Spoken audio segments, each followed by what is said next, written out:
In Unit 2, Notes 2, we're going to be talking about graphing systems in standard form. So let's go ahead and let's take a look at what that's going to be. So it's going to be a lot of what we were doing on the previous note sheet, except this time things are going to be in standard form, which means we need to solve them for y. So let's take a look at that first one.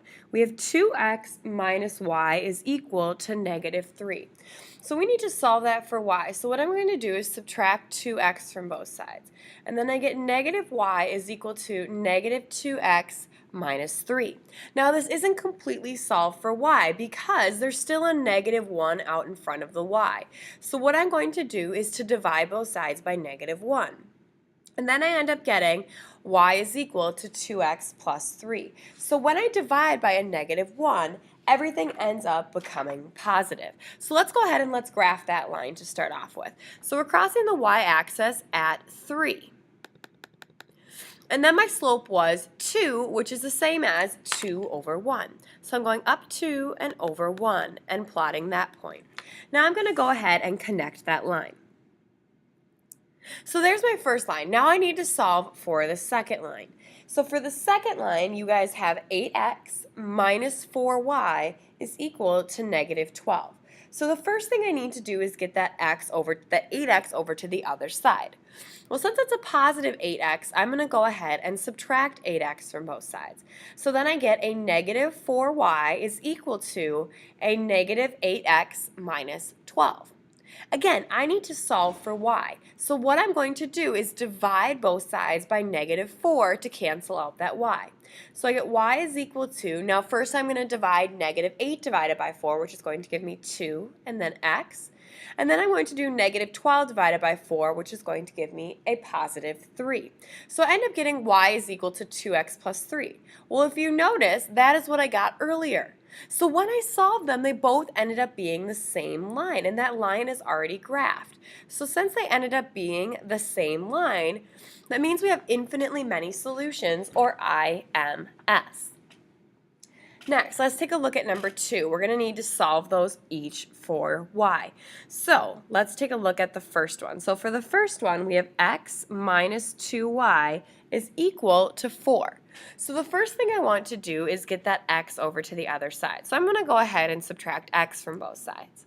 So I get negative 2y is equal to negative x plus 4. Okay, so now I want to get rid of that negative 2. Well, the negative 2 is being multiplied by the y. So to get it over to the other side, I need to divide both sides by negative 2. So here I have negative x divided by negative 2. Well, that's the same as negative 1 over negative 2. When I have two negatives, it's going to become a positive. So that becomes a positive 1/2, and then I have the x with it. And 4 divided by a negative 2 is a negative 2. So now I'm going to go ahead and graph that line right there. So I'm crossing the y-axis at negative 2, and then I'm going up 1 over 2. So I'm going to go ahead and graph that line. Now let's take a look at the next one. So we again have to solve this one for y. So I have x minus 2y is equal to negative 2. So again, subtract x from both sides, because since it's a positive x, I need to subtract it to get it over to the other side. So I have negative 2y is equal to negative x minus 2. So since that negative 2 is being multiplied by the y, I'm going to go ahead and divide both sides by negative 2. So then I'm left with a positive y. Then I have negative x divided by negative 2. Well, when I divide those two out, I end up getting a positive 1/2 and then x. Negative 2 divided by negative 2 is going to become a positive 1. So I notice that the two lines have the same slope, which means we're going to have parallel lines. So we're crossing the y-axis at 1, and then I'm going up 1 over 2, and now I'm ready to graph that line. So if you had drawn these better than I have, you'll notice that they're parallel lines. So since they're parallel lines, that means that there is no solution. They're never going to cross each other, which means we can abbreviate that as NS, no solution. Let's take a look at number 3. So we need to solve this for y. So I have 2x plus y is equal to negative 4. So let's go ahead and let's solve that first. So we have 2x plus y is equal to negative 4. So I need to get that 2x over to the other side. So since it's positive, I'm going to subtract 2x from both sides. So then I end up getting y is equal to negative 2x minus 4. So I'm going to go ahead and plot that line. So I'm crossing the y-axis at negative 4. And since my slope is negative 2, that's the same as negative 2 over 1. So I'm going down 2, right 1, down 2, right 1. And plotting that point. So now we can go ahead and connect those dots. Okay. Next, let's take a look at the second one on this one. So I have 5x, plus 3y is equal to negative 6. So since this is a positive 5x, I'm going to subtract 5x from both sides. So 3y is equal to a negative 5x minus 6. So now that 3 is being multiplied by the y. So to get it over to the other side, I'm going to divide both sides by 3. So then I get negative 5 divided by 3, which is x, negative 6 divided by 3, which is going to give me negative 2. So I'm going to go ahead and plot that point. So I'm crossing the y-axis at negative 2, which is right here. And then my slope is negative 5 over 3, which means that I am going to go down 5. So I'm going to go down 1, 2, 3, 4, 5, and over 1, 2, 3. And I'm going to plot that point. So now I'm going to draw this line. And my lines are going to end up connecting up top, up here. So I'm going to go ahead and estimate that point. So when I go and estimate that point, remember the x-coordinate is how many you're going over. So it looks like I'm going over 1, 2, 3, 4, 5. So since I went left, it's going to be negative. And then it looks like I went up 1, 2, 3, 4. So that's going to be positive since I went up. So the solution is at about negative 5, 4. As long as it's in that general region, you're okay. Because remember, graphing isn't completely accurate. I want you guys to go ahead and try number 4 on your own. If you're still not understanding these, bring up number 4 and we will do it together. So let's take a look at some word problems. So taking a look at this word problem, it says that Monica and Max each want to buy a scooter. Monica has already saved $25 and plans to save $5 per week. So until she can buy the scooter, Max has $16 and plans to save $8 per week. So I'm going to let X represent the number of weeks that go by. I'm going to let Y represent the total number of money that they are going to save. So let's first write an equation for Monica. So Monica's total money is equal to, well, she has the $25 that she's already saved. Then for every X week that goes by, she's going to save $5. Pause the video. See if you can use that to set up Max on your own. So Max ends up being this. And now we're going to go ahead and graph this. We don't have 25 squares on here. So what I'm going to do is I'm going to have the y-axis go by 2 and the x-axis go by 1. So let's go ahead and calculate our 25. We have 2, 4, 6, 8, 10, 12, 14, 16, 18, 22, 24. So 25 is going to be halfway. So that's going to be this point right here. Then I'm going up 5. Well, when I go completely to this next line, that's 1. Remember that each square means 2, so I go up 2 more, that's 3, and then I go up 2 more, that's 5. So here's going up 5, and then I'm going over 1, and then up 5 and over 1. So I'm going to go ahead and graph this line right here. So there's my first line. Now let's go ahead and I want to graph Max. So Max, we're going to go up 16. So that's 2, 4, 6, 8, 10, 12, 14. So 16 is going to be this point right here. Okay, so then from there I'm going up 8. So I'm going up 2, 4, 6, 8, and over 1. And I'm going to go ahead and draw that. Now I'm going to connect these lines. So it looks like they're crossing about right here. So that's going over 2. So after how many weeks will they have the same amount of money? For my graph, it's about 2 weeks. It might be different for yours.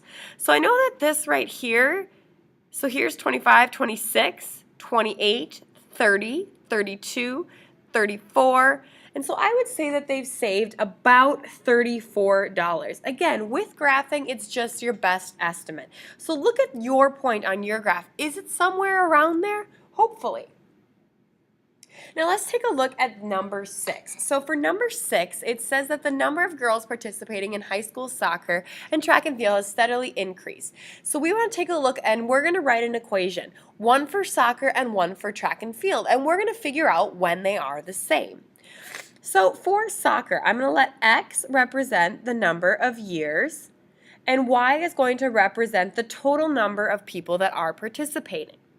Okay, so for soccer, we're going to have Y is equal to, well, we're starting at 309, and notice that it says it's in thousands. But to keep it easier, I'm just going to write it as 309, and I'll worry about the thousands part later. For every X year that goes by, it's going up 8 people. Now, track and field started with 418, and for every X year that went by, it went up 3 people. So let's go ahead and let's graph this. So obviously we don't have 309 squares. So what I did is I had this side go up by 20 and this side go up by 1. So let's start by graphing soccer. So going up by 20, we have 20, 40, 60, 80, 100, 120, 140, 160, 180, 200, 220, 240, 260, 280, 300. And so 309 is going to be just above that. And going up 8, we're going to almost go up an entire square each time. So that is, or half a square, sorry. So that line is going to represent soccer. Now let's take a look at representing track and field. So track and field is going to be at 418. So here's 320, 340, 360, 380, 400. Here's 420, and so 418 is going to be just below that. And it is just going to be very, very, very slowly kind of creeping up. So it's going to kind of look just like that. So I say they're crossing about right there. So let's go ahead and let's figure out what this number is. So I know I'm going over 1, 2, 3, 4, 5, 6, 7, 8, 9, 10, 11, 12. So I'm going over 12. So that means that it's going to be after 12 years that they have the same number of girls. Well, how many girls is that going to be? Let's take a look. Well, here is 420. So then, if that's 420, going up 1 after that is going to be at, so if we go up 1, this is going to be at 440. So about 440. Now that's going to be in thousands. So I'm going to go ahead and add the thousands, and that's going to be, that's the number of girls that are participating. Okay? So that's your final answer for number 6. Let's go ahead and let's take a look now at number 7. So for number 7, it says that Tyler and Pearl went on a 20-kilometer bike ride that lasted 3 hours. Because of the steep hills on the ride, they had to walk for most of the trip. Their walking speed was 4 kilometers per hour. Their riding was 12. How much did they spend walking during the day? So what I'm going to do is X is going to represent the number of hours they spent walking. Y is going to represent the number of hours that they actually spent biking. So let's go ahead. And we know that the hours walking plus the hours biking had to add up to 3 hours. Then for every X hour we were walking, we went 4 miles an hour. For every Y hour we spent biking, we went 12 miles per hour. And we know in total we went 20 kilometers. So what I would like you guys to do right now is pause the video and solve each of these equations for Y. So pause the video and solve each of these equations for Y. So then I have Y is equal to negative X plus 3. And then here, Y is equal to negative 1/3 X plus 1.67. So let's go ahead and let's graph that. We're going to just use our best estimates. So 1.67. So if this one's crossing at 1.67, that means we're going up 1, and we're going almost all the way to 2. And then we're going down 1 and over 1, 2, 3. So that's going to put us right there. So it's going to be really small right there. For the next one, we're crossing at 3, and then we're going down 1, down 1. So we're crossing right there. So that's our estimate. So it looks to me like it crosses at 2. Okay? So since it crosses at 2, that means we spent 2 hours actually walking. Well, if we need to go 3 total hours, how many did we spend riding? Well, just 1 hour riding. Again, this is an estimate because graphing isn't always accurate, okay? So that concludes your note video for today. Go ahead and show me your completed note sheet when you are done. Thanks for listening.